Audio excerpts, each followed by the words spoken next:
वह मेरा सहपाठी था, कक्षा में सबसे लंबा, लेकिन पढ़ाई में सबसे कमज़ोर। वह हर तरह की शरारत के लिए जाना जाता था, लेकिन बास्केटबॉल का बेहतरीन खिलाड़ी था। टूटी हुई ट्यूबलाइट ठीक करने से लेकर कोई भी भारी काम करने तक वह सबसे आगे रहता और शिक्षकों की शाबाशी पाता था। चूँकि उन दिनों में कभी भी किसी के भी जीवन में संकट अचानक से आ जाते थे और इनके समाधान के लिए आउटसोर्सिंग की अवधारणा भी नहीं थी, तो युवा ही सबसे पहले आगे आते थे और हमेशा मुस्कुराने वाला तगड़ी कदकाठी का वह व्यक्ति स्कूल में अच्छी पढ़ाई करने वालों में भी अधिक ध्यान आकर्षित करता था। 9वीं कक्षा में बारिश के मौसम के दौरान हमारे नागपुर स्थित सरस्वती विद्यालय के ठीक पीछे बहने वाली नाग नदी उफान पर थी। पानी स्कूल में घुसने लगा। उस लड़के ने कुछ अन्य लोगों के साथ उस दिन कड़ी मशक्कत की, जबकि शेष हम सभी को घर भेज दिया गया। अगले दिन हमें उसके योगदान के बारे में पता चला, क्योंकि एक सप्ताह तक सभी शिक्षक उसके और कुछ अन्य लोगों के बारे में बातचीत करते रहे।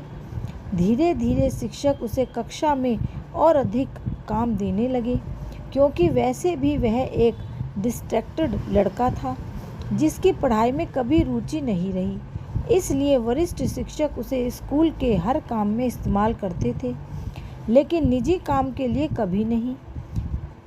ये अतिरिक्त काम वह खुशी खुशी करता था, लेकिन इनसे वह थक जाता था। लेकिन जब 10वीं के परिणाम घोषित हुए तो वह अपने स्कोर को 40% से बढ़ाकर 69% करने में सफल रहा। आप पाठकों की तरह उस वक्त हम भी हैरान थे, लेकिन हमारे शिक्षक नहीं, क्योंकि ये वही शिक्षक थे जो बारी बारी उसे अपने घर बुलाते और सुबह स्कूल के लिए किए गए उसके कार्यों के उपहार स्वरूप उसे पढ़ाते थे।